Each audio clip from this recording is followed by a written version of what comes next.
Welcome to Slavery, Class, and Pre-Civil War Tensions.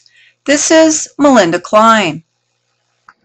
From 1820, Americans gathered to debate the state of the family. Rapid economic and political change prompted such intellectual conversations. Social problems such as poverty and crime had increased with industrialization. All the while, immigration and increased domestic mortality led to stresses in cities. This favored Western expansion. As a part of their socialization, enslaved and free blacks adopted a usable quasi-English aspects of Christianity, but forged a distinct African American culture. Solutions regarding African slave emancipation heated up. Britain found a peaceful solution while America did not.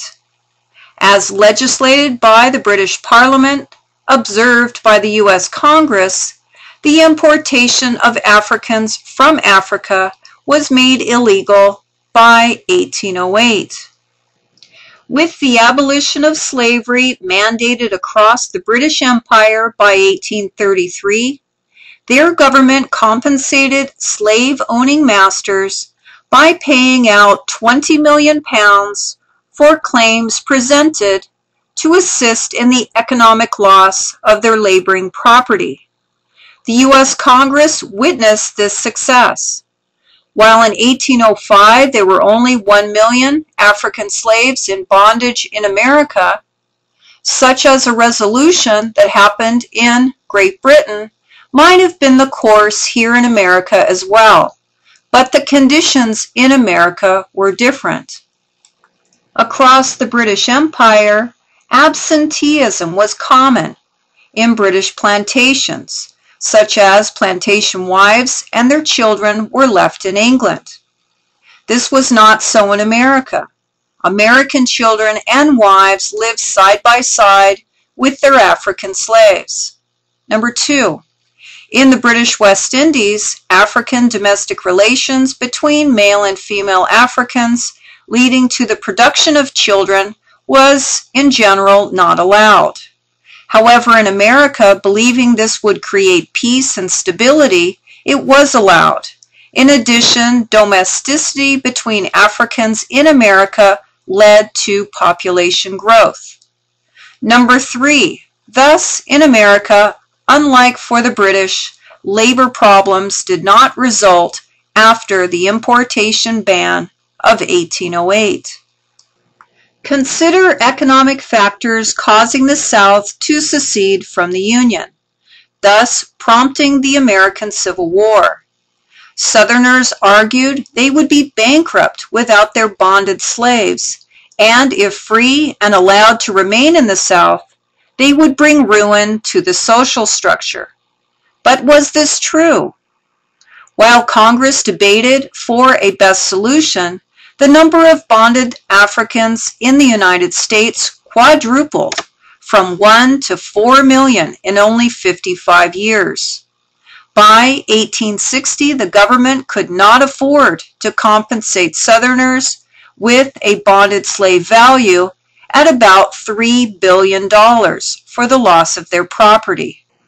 This solution was logical and heatedly debated. Such an amount would have put the nation into debt that was projected to last about 25 years until it was paid off by taxpayers. In addition, Southerners, while needed laborers, argued it would be best for society to see all blacks shipped back to Africa or sold to other plantation economies such as Brazil. This is not how history played out. In the end, a U.S. slave compensation bill failed. Few were willing to sign a bill placing the nation in debt for such a long time. No one had imagined that a vast war, larger than any European war, could overwhelm the Republic. New farms and plantations, after all, spread rapidly in expectation of more booming economic gains like in the 1850s.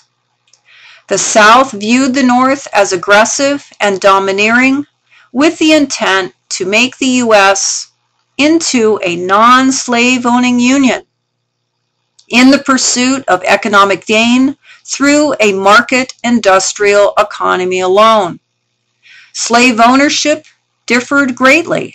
In a white population of about 270,000, in the South it looks something like this. Most white Southerners, about 85% of the population, totaling about 230,000, owned between 0 and 10 slaves.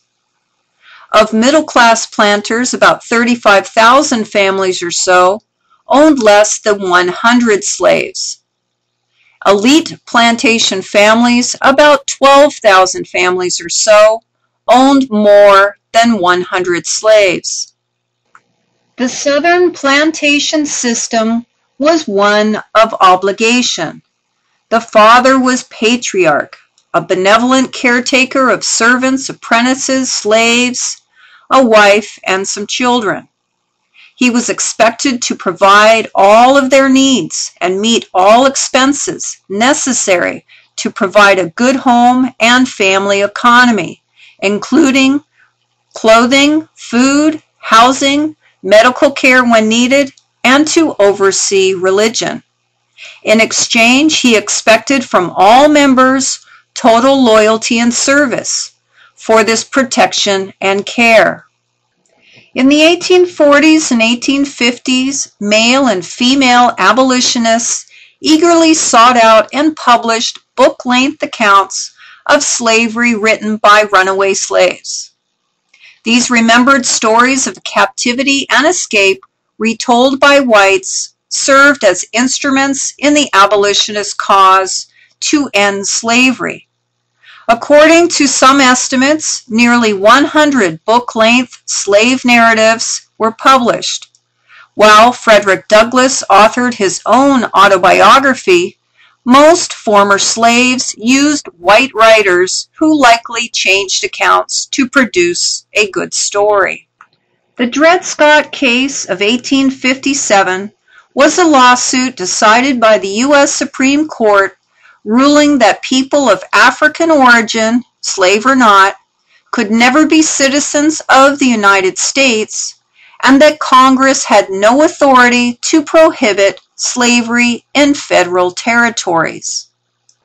According to the court, the drafters of the Constitution had viewed all African Americans as, quote, beings of an inferior order and altogether unfit to associate with the white race, either in social or political relations, and so far inferior that they had no rights which white man was bound to respect.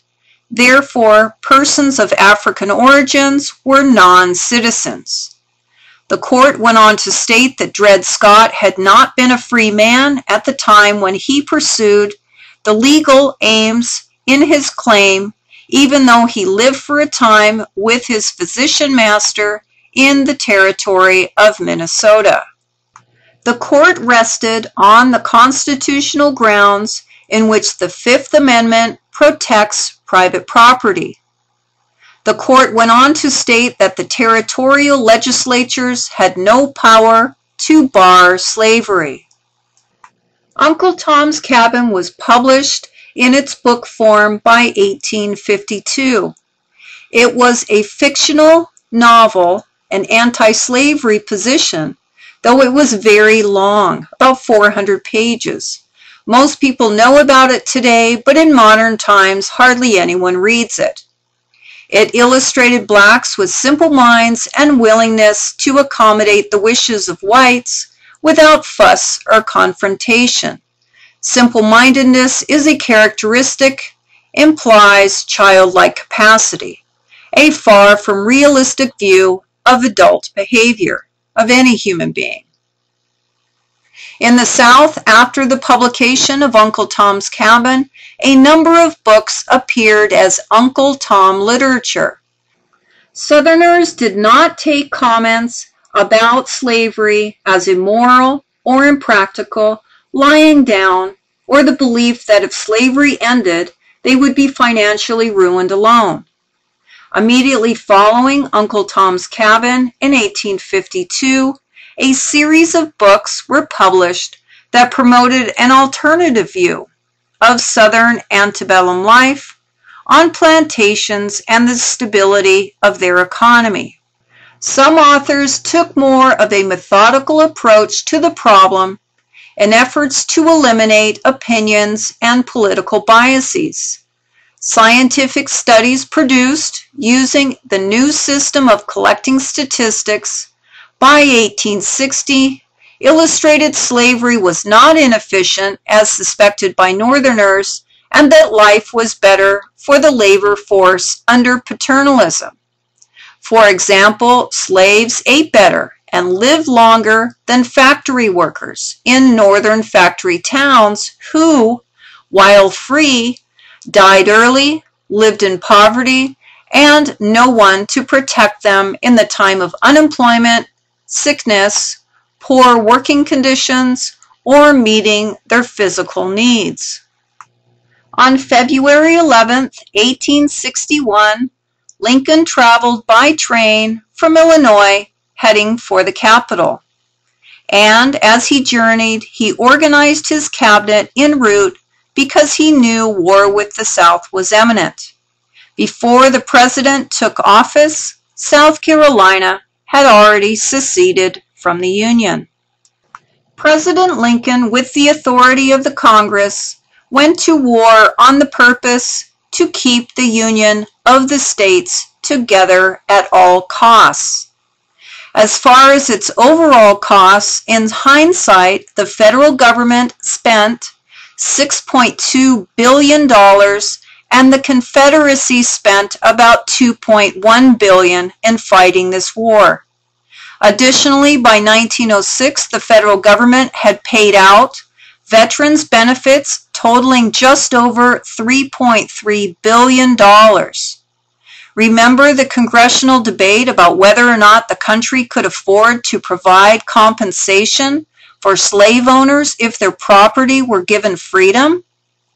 As you can clearly see, it would have been cheaper to pay Southerners $3 billion instead of fighting a long drawn-out war in which close to 1 million casualties died and over $11.5 billion were spent.